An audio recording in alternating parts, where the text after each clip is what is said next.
everyone, I'm Stephanie. And I'm Sandy. And this is the Italian American Stories Podcast. So today, Mom and I are recording and we're going to talk about Angelo Noce. We've got our little Italian American snacks. We've got prosciutto and mozzarella. And Entenmann's pastries. And grapes and espresso, and we're ready to go. Yeah. All right, so like I said, today is we're going to talk about Angelo Noce, and he was an Italian-American who has been famously dubbed the father of Columbus Day. And Angelo, he created a bill proclaiming that October 12th should be Columbus Day, and he actually was able to achieve this, and Colorado became the first state to observe Columbus Day as an official holiday in 1907. That's pretty nice. I know, pretty cool. He worked really hard at it too, and we'll get into all of his hard work here in a little bit, and of course, since it's October and Italian American Heritage Month, and Columbus Day is right around the corner, actually tomorrow, Mom and I are recording on Sunday, I felt like it was time to tell Angelo's story. So, if you remember, I actually did an episode on Angelo's son, George Noce, and that was a while back, I think, I don't know, spring sometime. So now we're going to talk about his dad, and I still want to do an episode on Lillian and Daniel Noce as well, and Lillian and Daniel were two of Angelo's other children. So before we get into this episode, I just want to talk about how it's formatted. So we're going to talk about Angelo's life and go through his timeline, and then after that we'll discuss his affiliation with Columbus Day and how all of that came to be. So let's get into it. Angelo Noce, he was born in Genoa, Italy in 1847, and his parents were Giacomo and Chiara, and in 1850 the family came to America and settled in New York for a short time. But before we get too far into Angelo's life in America, I want to touch on one interesting tidbit about Angelo's life in Italy. So according to a newspaper article that I read, Angelo is a young boy, and he had to be very young because he was 3 when his family came to America.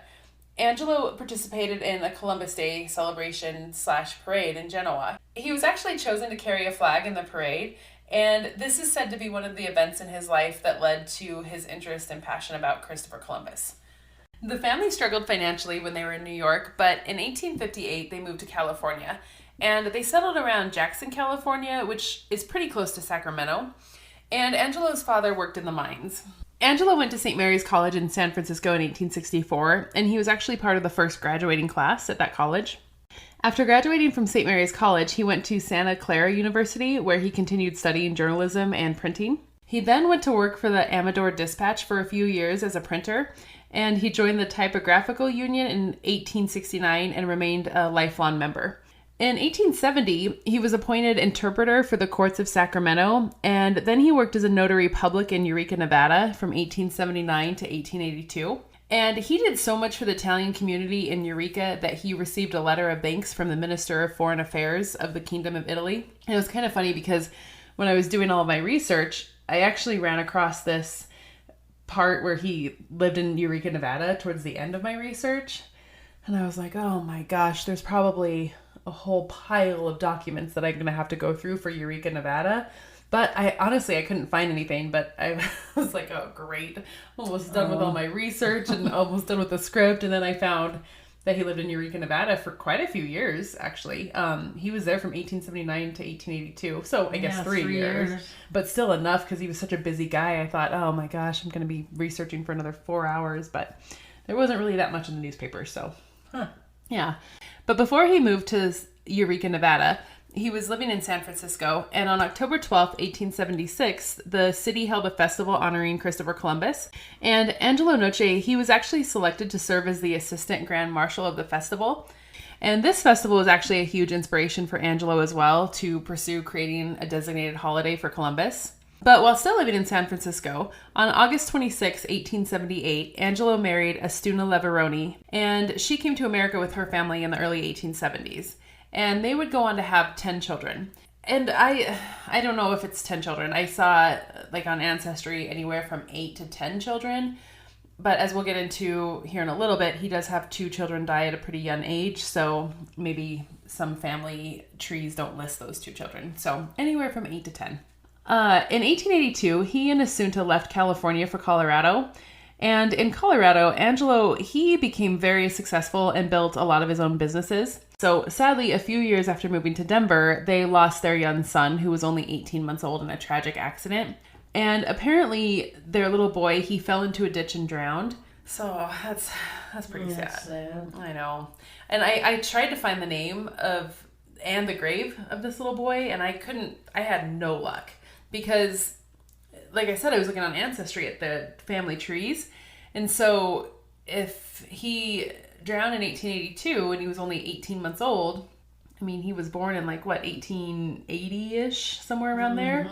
And I couldn't find anything. But it was in the papers, and even Angelo, he wrote, so the death notice came out, and then Angelo wrote a few months after this little boy died, a thank you note to all the people who, comforted him and his family during that time. So I know this little boy. Probably at Mount Olivet.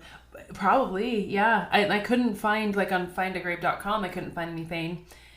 And I couldn't figure out the name. So, I mean, I know it happened because even Angelo wrote that note, but, this is 1880s. So, right. Not as good as record keeping. But Angelo, he did become very influential within the Italian-American community in Denver. And he started really becoming involved in Denver/Colorado politics and worked really hard to try to organize the Italian community and get them more involved in politics. And even if they're not involved, but just have some sort of a representation for the community, so an Italian American in politics. And he even created the first Italian newspaper in Colorado, and it was called La Stella. The paper was distributed to Italians for no cost, and after the first issue was released, Angelo commented that, quote, "No political boss will control its columns, no reign will dictate the policy it shall pursue." So I thought that was kind of cool. He just... Yeah, he didn't want anybody running it, paying them off for... Exactly, yeah, and saying hey,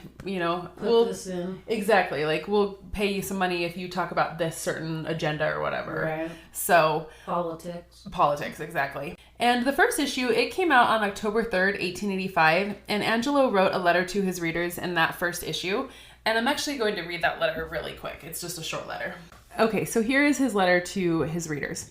Our vow to the public. Today, we respectfully place before the public the first issue of La Stella, believing that the Italian population of this city and surrounding has reached such proportions as to warrant the publication of a weekly journal in the Italian language. We have set ourselves to the task, earnestly hoping that our venture will meet the success it deserves. La Stella will be independent in politics, fearless in its discussion of men and things. No political boss will control its columns. No reign will dictate the policy it shall pursue. It will be the aim of this journal to give its readers the latest and most important telegraphic news, domestic and foreign, and its local columns will keep the public posted as to doings of Denver and vicinity. It may not be amiss to state here that it is a personal venture. The proprietor and manager will alone be responsible for what appears in the columns of the paper, uninfluenced by the prejudices of race, party, or religion. A competent corps of editors will always be employed and politics discussed from an unbiased standpoint. If the venture fails, we alone will be the losers. If the public respond to what we think an urgent need, we will consider ourselves amply repaid for our trouble and expense. In order to convince the public that we mean what we say, we will furnish La Stella gratis for 3 weeks. If in that time we become convinced that our nationality is patriotic enough to endorse our enterprise, we will continue. If we be convinced to the contrary, we will give up the venture as impractical, and no complaints will be made. With these few words of greeting, we launch La Stella upon the turbulent waters of journalism. Respectfully, Angelo Noce, proprietor and manager. I thought that was kind of a cool letter to his readers, just letting them know. Yeah, it is. He was really trying to be fair to everybody and make it as non-political as it could be. Exactly. I like how you said he was really trying to make it fair to everybody, because it's so hard to have an unbiased opinion, and really working to have that, especially in politics and religion and back in the 1800s. That's pretty cool. Right. Yeah. But unfortunately, though, the paper, it didn't last very long, because honestly, the Italian population, it was growing, but it wasn't very high at this time. And, like Angelo said in his letter, he was funding it himself entirely out of his own pocket. So, however, later on, he does start a newspaper that is successful for quite a few years. Oh, that's good. Yeah. So coming to Denver, he worked for the county assessor. He was a clerk in the Colorado House of Representatives. He was a constable. He was the yard master for the Colorado State Penitentiary. And he was a deputy sheriff. And he accomplished all of this within just 3 years of arriving in Denver. Wow. It feels like, that's a lot of jobs for 3 years, but some of those jobs, like the county assessor's job, it was just a seasonal job. Thank you. Yeah, and so he wasn't there a long time. And if you look at these job positions, they're high positions. They're not a regular labor job. Yeah, that's really good too, especially being an Italian back then. And Angelo, he did start noticing, though, the working conditions that existed for some of the Italians in Colorado were not that great. And he saw how hard they worked in the mines and on the railroad. And the Italians at that time, they were living in some of the worst neighborhoods in Denver, and life was generally not great and just hard for Italian Americans. In fact, even Mother Cabrini commented on the life of Italians in Colorado by saying, quote, "During my journey, I saw these dear fellows of ours engaged on the construction of railways in the most intricate mountain gorges. The hardest labor is reserved for the Italian worker. Few regard him with a sympathetic eye, care for him, or remember that he has a heart and a soul. They merely look upon him as an ingenious machine for work." So, Mother Cabrini. And if you don't know, Colorado has a large shrine, the Mother Cabrini Shrine. Mother Cabrini spent quite a bit of time in Colorado, in the Denver area. Such a caring woman. She really was. She created an orphanage, right? Right. Yep. So and that's up at the shrine. Right. You can see where the orphanage was, and they have a lot of her personal belongings up there. It's like a little museum you can walk through. It's really cool. That's a nice place to go visit. It's so peaceful. Right. Yeah. And then you can actually look out and see the city of Denver, and right, which is a beautiful spot up there. I went there several times as a child. As a kid, yeah. So, because of these conditions, Angelo was involved in many organizations to help Italian Americans, just to help their well-being and to help them become citizens. In 1884, Angelo began working on a society that would help protect Italian Americans and offer aid in times of crisis. So Angelo and a few other Italian American men created the Italian Benevolent Society. They drew up constitution papers and the bylaws, and they stated that some of the benefits would be to provide aid in case of illness and to help families have a decent burial for their deceased loved ones. Wow, that's really nice. I know, because they don't, they weren't making any money there, right. And benefits, life insurance and stuff. Mm-hmm. This is 1884. So have some help to rely on. Exactly. Because, if you're married and your husband's working in the mines and he dies, right. They didn't make hardly anything in those mines. And they all have family. Or if, the husband gets sick and can't work, then they can, and I'm sure they did we have the meal trains now if somebody gets sick at work or something. I'm sure it was kind of that same thing too. Everybody brought food if somebody was sick. Oh, yeah. Yeah. I see what you're saying. Oh, I'm sure they did. Oh, yeah. Everybody just fed them, if somebody was sick or somebody passed away. Probably all they could do. Yeah, exactly. They couldn't donate money but they could feed them. They could feed them. And so that having a society like this society that Angelo created would help with the financial part of whatever their hardship was. So Angelo, he even went to bat for Italian Americans who maybe found themselves on the wrong side of the law. He wasn't the kind of guy who would say, just defend an Italian American no matter what. Just because he's Italian. Just because he's Italian, exactly. He just wanted it to be fair. He wanted it to be fair, exactly. And so he would want to ensure that, if an Italian American was convicted or accused of something, that he would receive proper representation and a fair trial. An example of this was the murder trial of Nikolai Forelli, who was convicted of murdering a Patrick Murphy. So Nikolai, he was sentenced to be hanged, and Angelo started a petition to ensure that the governor had the opportunity to look at every piece of evidence. Angelo was hoping that he could have the death sentence overturned, but unfortunately that didn't happen. And like I said, this is just an example of how Angelo worked really hard to ensure that Italians got a fair shake no matter what they were involved in. Good man. Mm-hmm, I think so too. So in October of 1888, Angelo started a Garibaldi Society in Denver. He had 43 signatures supporting the organization. And the objective of the society was to assist Italians in gaining employment and creating friendship and harmony among the Italian population in Colorado. And Angelo, he actually told the Rocky Mountain News And so I'm just going to read his quote because I can't sum it up. To have the American people know of the unity existing among the sons of sunny Italy for the honor and integrity of the Italian population of Denver. So I love that quote because I feel like it kind of sums up who Angelo was. He just, and what Angelo wanted to portray to Americans who are not Italians.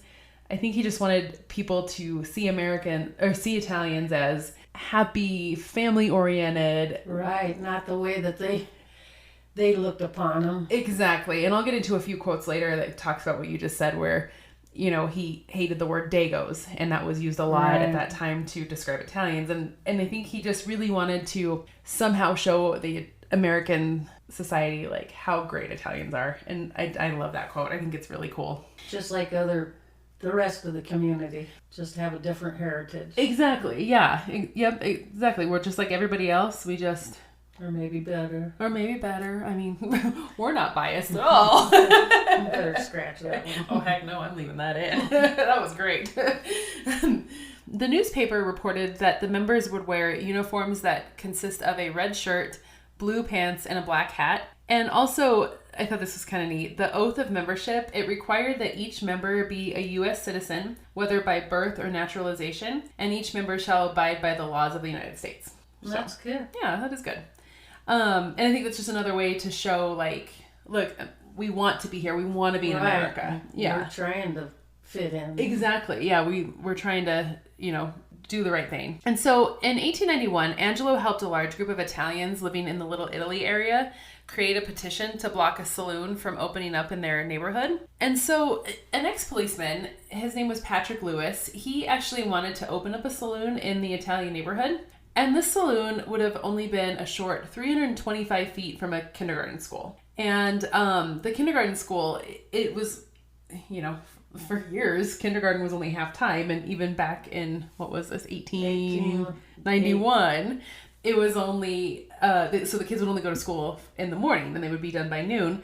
And a lot of people were worried about this saloon because 8 o'clock, kids are walking to school, 7, whatever time they started school back then.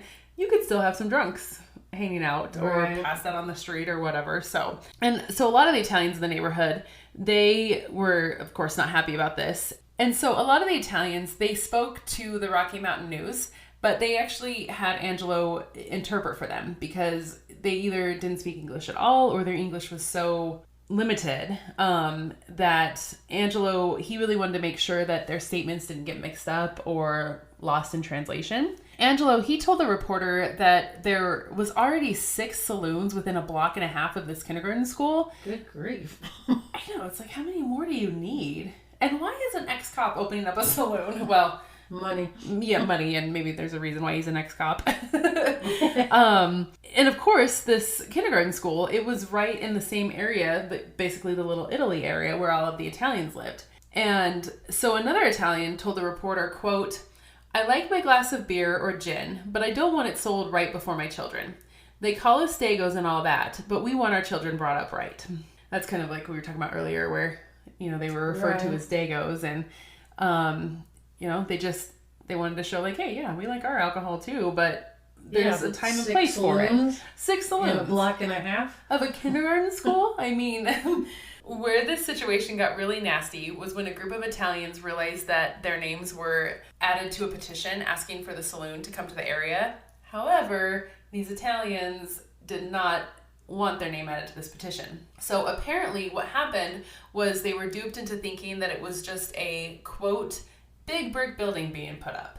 What I'm thinking happened here is this Patrick Murphy, who wanted to open the saloon, had to get maybe so many signatures from the people living in the area to approve it. And I think he went to these Italians and didn't tell them that it was a saloon. I'm just going to put up this big building. Maybe it'll be a warehouse or a restaurant or a supply store. And it'll be something positive for your community. Exactly. And then got them to sign it. So Angelo, he talked to the reporter about that and how irritated he was because, again, there's that language barrier. And, if you don't... Yeah, the miscommunication. Exactly. And so this is just another example of how Angelo really came to the defense of his fellow Italians. And granted, he lived in this area as well, but I think even if he didn't, this would have been something he would have fought for so that Italians could have a fair shot at the American dream and their kids could go to school and be safe. Right. So, and it was funny because the reporter at the Rocky Mountain News said that Angelo was the fiercest man of all.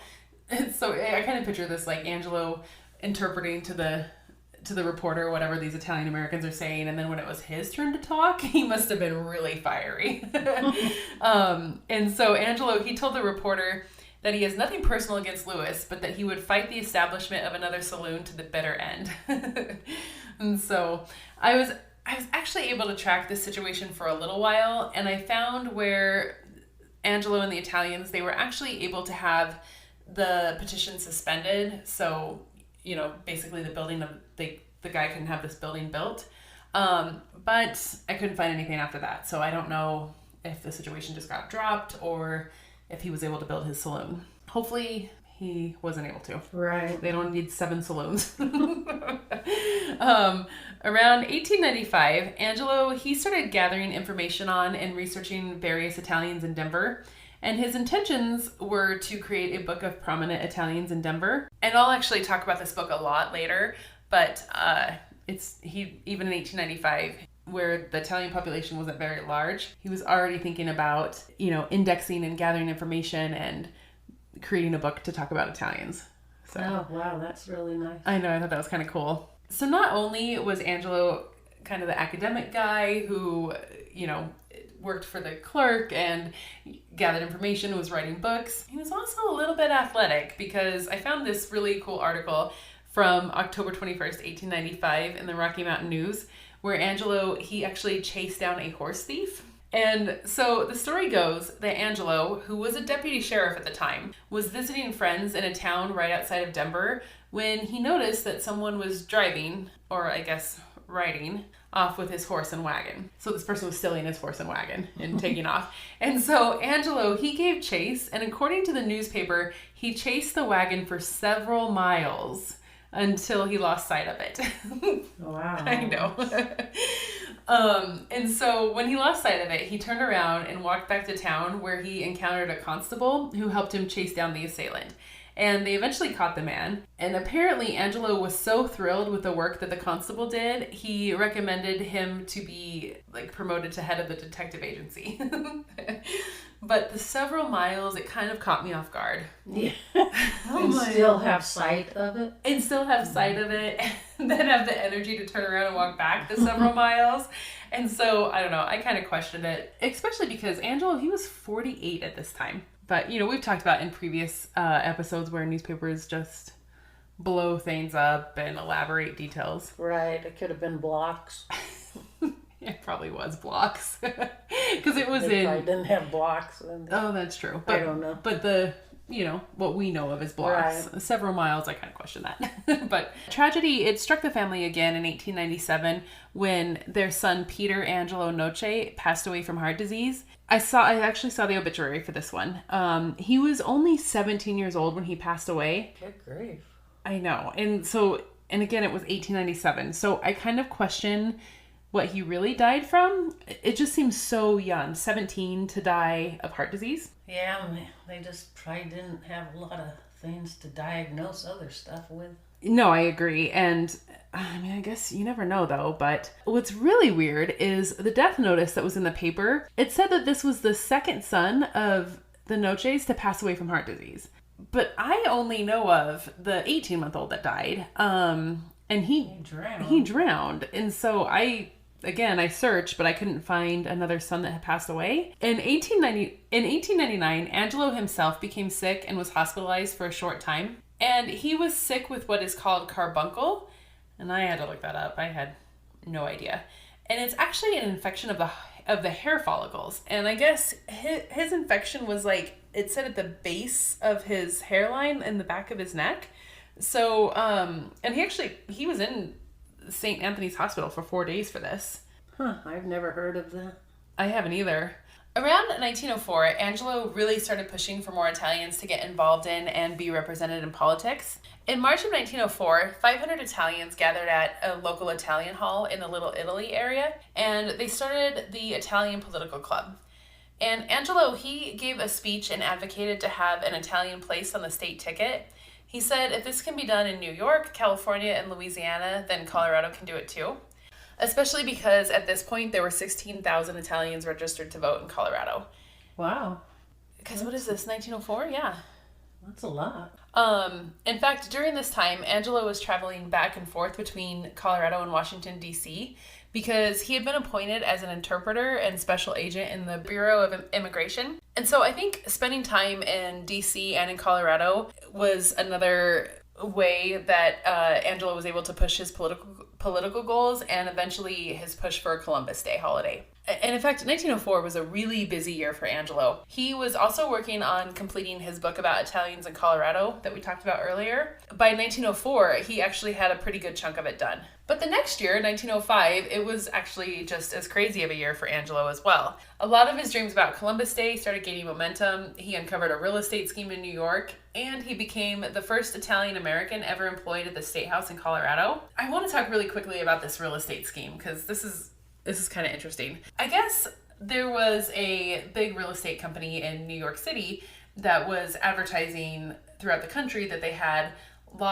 building lots. They advertised it as lots that could be built on. And they were advertising it all over the country for $3.75. So basically, you pay the recording fee for $3.75 and this land is yours. And the lots were actually in Long Island. And a lot of Denver citizens were buying these lots.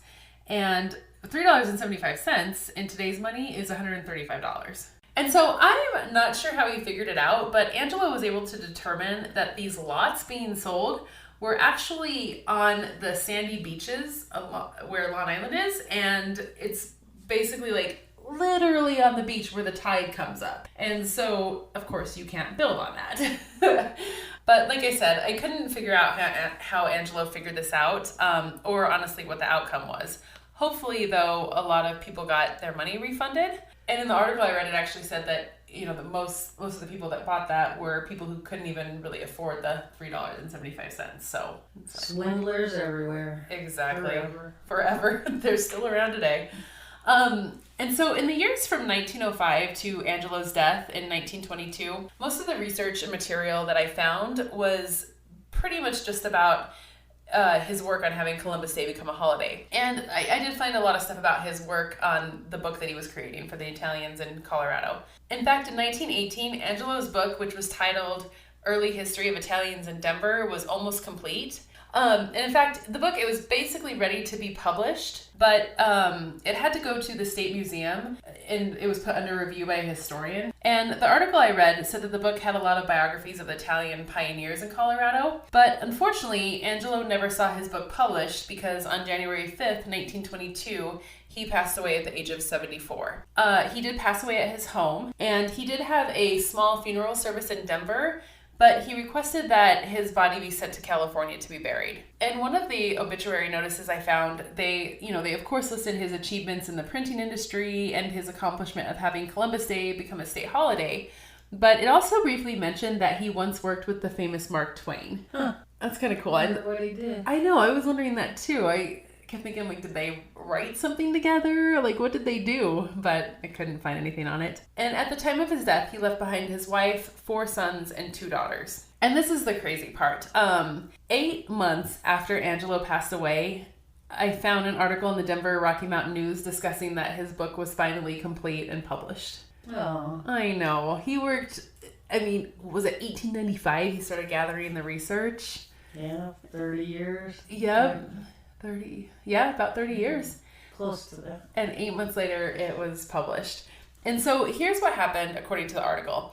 Angelo, he turned all of his work over to a Dr. Giovanni Pirelli a few years before his death. So I don't know what happened with the museum, because the book was turned over to the museum for review, so maybe the museum came back and declined it. I don't know. But anyways, so Dr. Pirelli, he actually ended up finishing Angelo's work, but he also added to it as well. And like I said earlier, the book was published and released in 1922, the same year Angelo passed away. And the book, once it was, Dr. Pirelli, he actually changed the name. He called it Colorado and the Italians in Colorado. And I have to tell you, I actually ordered this book a few weeks ago, and it's fascinating. I actually was able to get a first edition. And it's really cool because on the first few pages, it is written in both Italian and English. So each page is basically just split down the middle with English on the left and Italian on the right. Throughout the whole book, or just the first few? Just the first few pages. Wow. And then it kind of goes, then like the middle part is where they kind of go through the Italian biographies. It's English, and then it switches to Italian. And so I think, you know, because 1922, a lot of people still spoke, just Italian. And so I thought that was it's kind of cool. And then like there's these, it's honestly like an interactive book because there's these pages that like, okay, so at the very end of the book, I have to use my hands. I gotta put my computer down. I can't talk without my hands.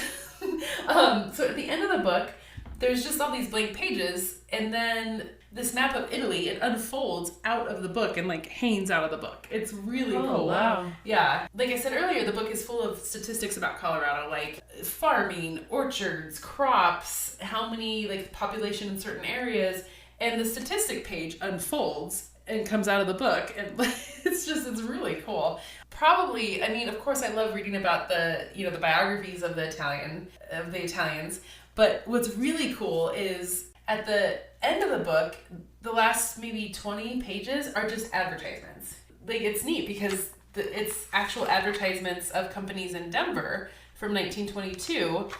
A lot of them, of course, are Italian companies. There's a perfume advertisement, American Beauty Pasta, which is a Denver-based company, was a Denver-based company at that time, and grocers, supply stores, and so there's a lot of Italians. And so it's interesting because in the middle of the advertisements, they have this little mini biography of a Joseph Bona, and he was a prominent Italian American, and he was a mortician at Olinger Mortuary. Really? Yeah, isn't that crazy? Yeah. And so Mom grew up, like, this was basically the mortuary was basically in Little Italy. Right. And so I never knew that an Italian guy was there. Nor did I. Yeah, so it's kind of cool. And he even talks about how, like, this little biography talks about how a lot of Italian Americans went there because they wanted to take their family member to him because he was Italian. Right. So that's kind of cool, huh?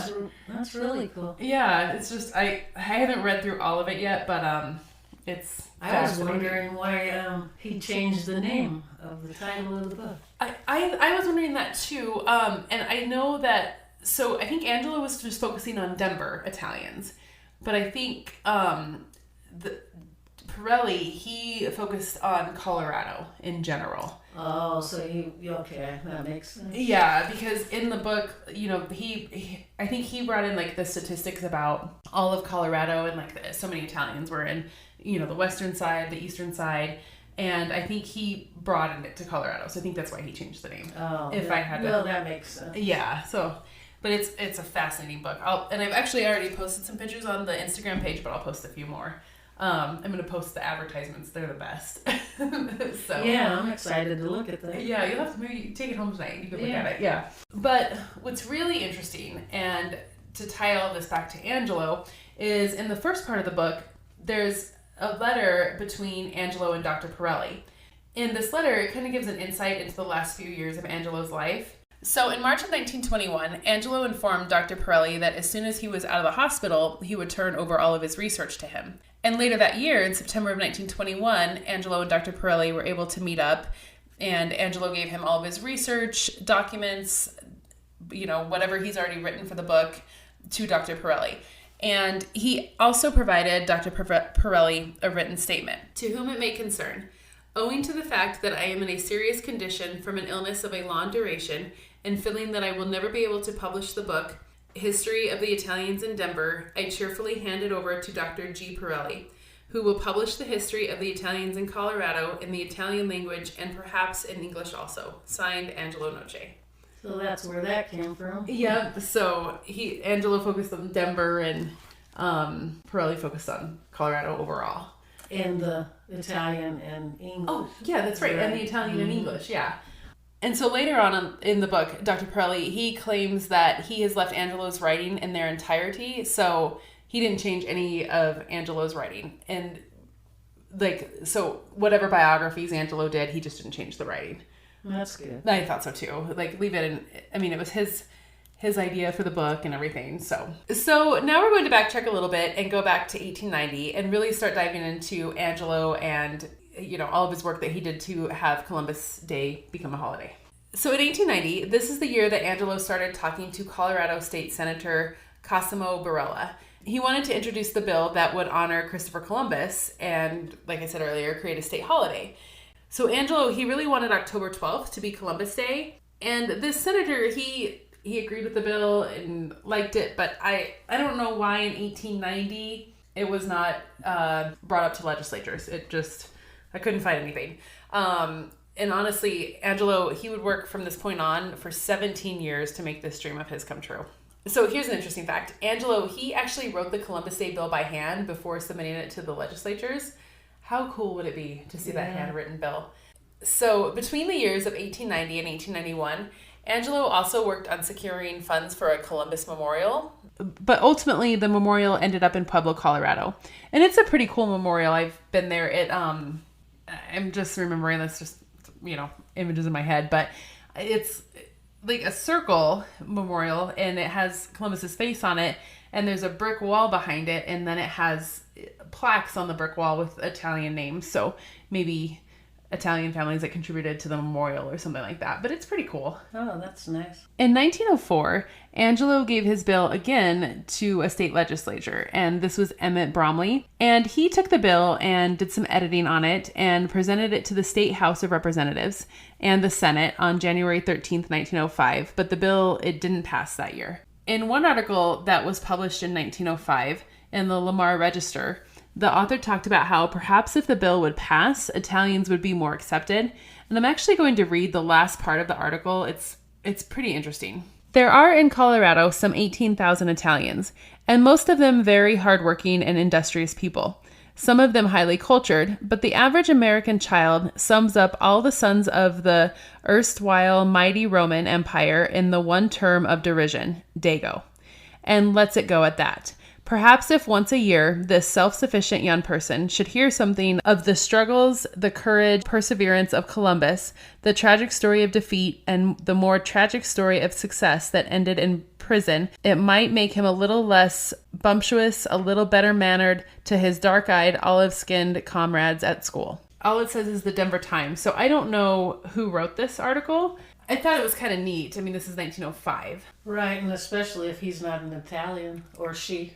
It was probably a he. It was probably a he, yeah. That's what I wanted to know, was if it was an Italian or a non-Italian. Because if it's not an Italian, it's kind of cool that they're recognizing they're that. Understanding. Yeah, and saying, like, if we can pass Columbus Day, maybe it'll just help Italians become more accepted. So I thought that was kind of neat. Yeah. So Angelo, he tried again 2 years later. And in 1907, he got his bill passed. Yay. Yay! Making October 12th officially Columbus Day. And Colorado was the first state in the Union to make Columbus Day an official holiday. Tomorrow, yep. And so I read in one article that Angelo, he would go to the Capitol every single day pushing to get the bill passed in 1907. So he never gave up. He really wanted to see this come true. And you know what? I'm glad he got to see this, since he didn't get to see his book published. This was probably more important. I think so too, because I read somewhere like the area in Genoa where he was born was also the same area where Columbus was from. So I think he had a real connection to Columbus. And Angelo, he was given a gold medal as a token of appreciation from the Denver Italians. And he also was given the pen that was used by the governor to sign the bill into law. I bet he treasured that until the very end.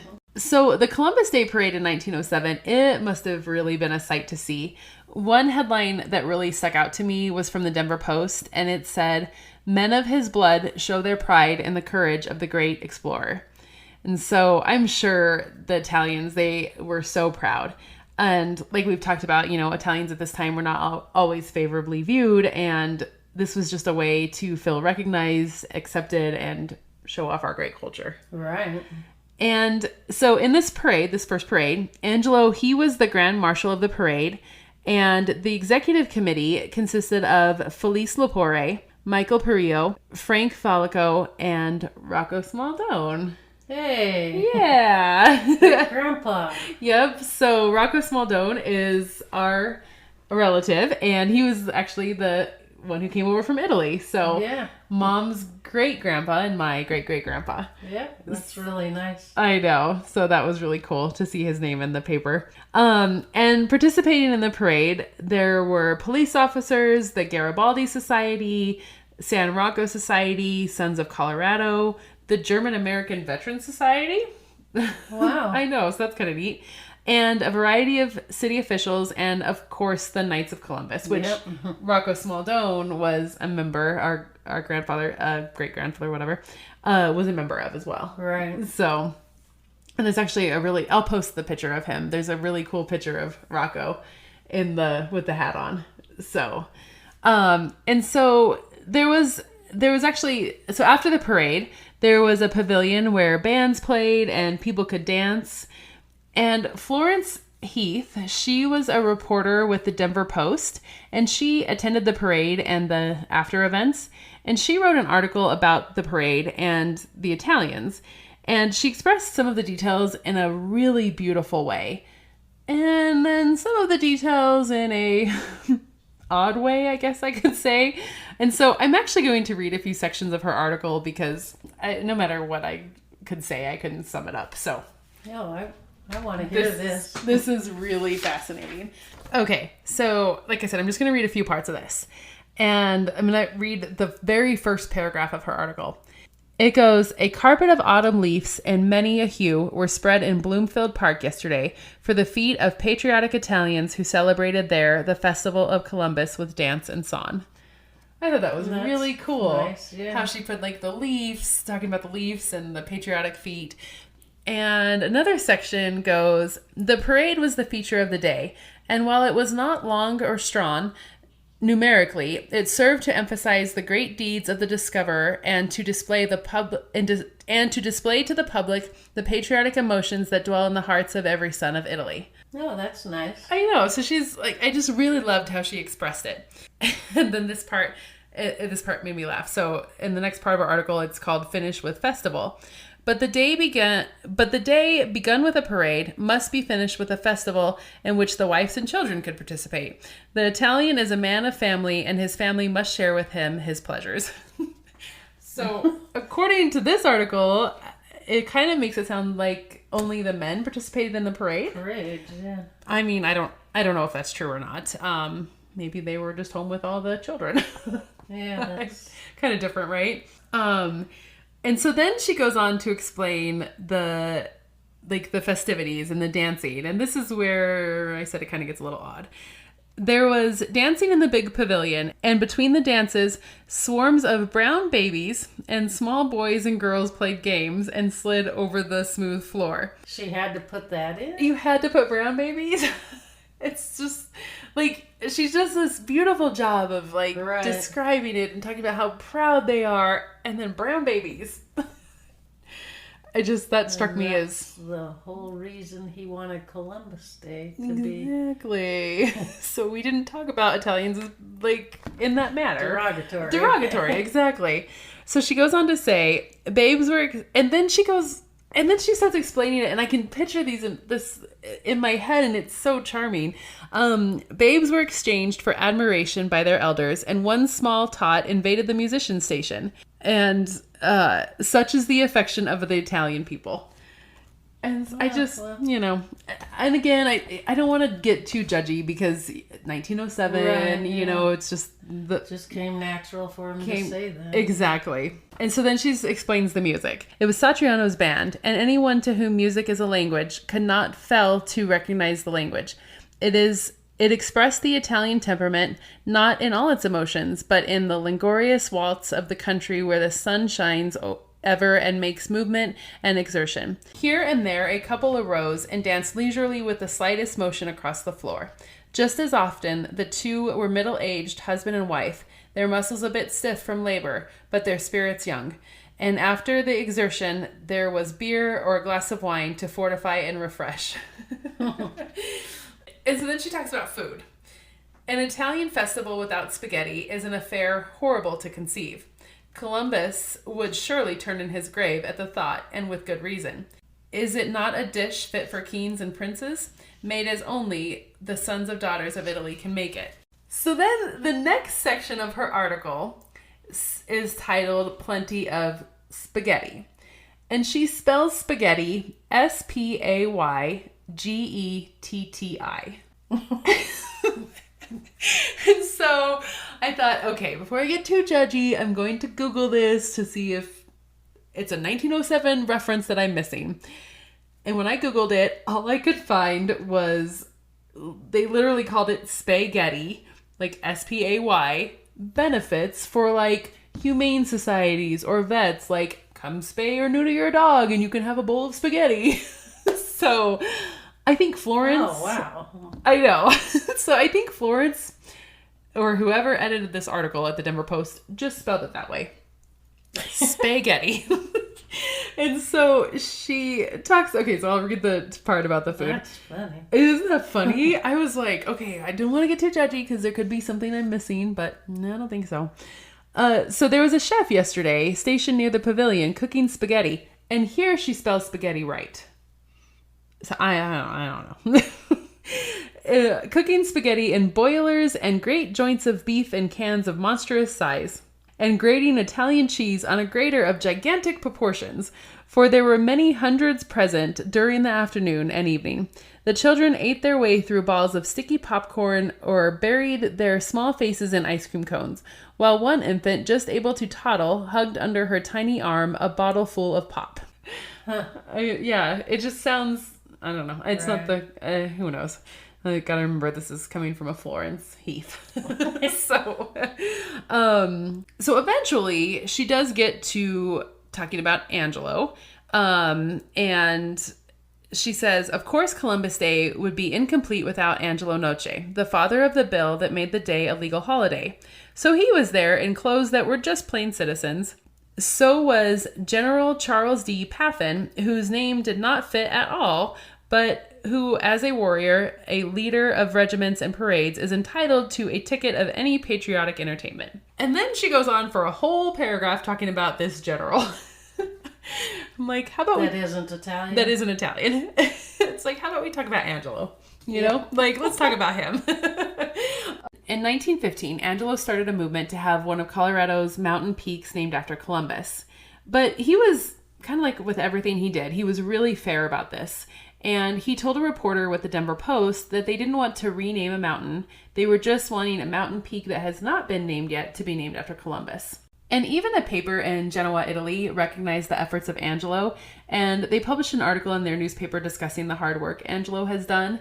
And so I thought it was cool. He was even getting recognized across the Atlantic. In 1960, Lillian and George Noce, which that was Angelo's daughter and son, they started an endowment fund in honor of their father. And it was a fund for scholarships to St. Mary's College in California, where Angelo went. And in 1968, in Jackson, California, they held a 5-day relay in honor of Angelo. Wow. I know, isn't that crazy? And so it started in Sacramento and ended in Jackson, California. And it was really just, like I said, to honor Angelo and the work he did to make Columbus Day a holiday. But the Knights of Columbus, they were there as well. And they ran in the relay. A few of the men did. And they were carrying a proclamation to make October 6th through 12th Angelo Noce Week in California. And at the end of the relay, they presented the proclamation to the mayor of Jackson. And this mayor was Marvin Vicini. And the governor of California, he was there as well. And he actually did sign the proclamation, making it official that October 6th through 12th would be Angelo Noce Week. And also in this proclamation, he named Angelo officially the father of Columbus Day in America. And that governor was Ronald Reagan. Oh, wow. I know. And I have a cool picture that I'll post on the Instagram and whatever other social media of Ronald Reagan signing the proclamation. And he's got all these Italians behind him. And wow. I know. Isn't that cool? That's way cool. That's a whole week of celebration. A whole week of celebration. I wonder what's going on now. I don't think anything. I Googled it and I couldn't find anything. So, and there was also a plaque that was placed in front of St. Patrick's Church in Jackson honoring Angelo as well. And Angelo's grandnieces and grandnephews were present at the relay because they still lived in California. In 1969, the Knights of Columbus, they tried to get a commemorative stamp of Angelo Noce, and they also presented a proclamation to the President of the United States to have Angelo Week recognized nationwide, but at that time, neither one got approved. In 1976, Mariano Luca, he went on a search to find Angelo's grave in California. And in 1983, he was successful and found his grave. And Luca, he began at that point working on putting up a memorial at Noce's grave. And I'll post a photo of Angelo's actual grave and the memorial, because he just had a very simple. It just said I think it just says his name and the dates of his birth and death. But Luca, he really wanted to memorialize Angelo in a better way. That's nice. Yeah, and it's the memorial is really nice. I'll post a photo of it. And so I didn't mention this earlier, but in 1937, Congress and President Franklin D. Roosevelt, they made Columbus Day a national holiday. And at that point, it was October 12th. But in 1971, it was moved to the second Monday in October. So that's kind of interesting fact. And I did order a book that Angelo wrote in 1910, and it was called Columbus Day in Colorado. And I still on its way. I ordered it a couple weeks ago for this episode, but I didn't get it. So when I get it, I'll do an update if I find any new interesting tidbits. But I really wanted to get this episode out for Columbus Day, so I didn't want to wait for the book. And the book, it's a 110-page book chronicling the events Angelo went through to get the bill passed. And he wrote this book because he was starting to feel like that he had to prove that he was the one to create the bill. And I'm hoping that in this book, you can see his handwritten bill that he originally wrote. Oh, you were one you were talking about. I know, I really want to see it. Yeah. So I'm hoping it's in this book. But he was starting to feel like other people, a few Italians, were trying to take credit for his work. So he wrote that book saying, "Look, I'll prove it to you. I was the one that started all of this." I agree. I hope that that's in there too. I do too. If it is, I'll post a photo of it. Yeah. Because that would be really cool. So... But that's it for Angelo Noce. That was really fun and very interesting. I know. There's a lot of really cool facts because, I knew about him, but I just didn't know the in-betweens of his life, what happened. Right. I'm excited to see the book that you have right now and some of the stuff from the other book. Me too. Fingers crossed that bill's in there. Right. That'd be fun. That'd be so cool. Well, I hope you enjoyed listening to the story of Angelo Noce, and I hope you come back to listen to more stories about Italian Americans. See you next time. See you next time.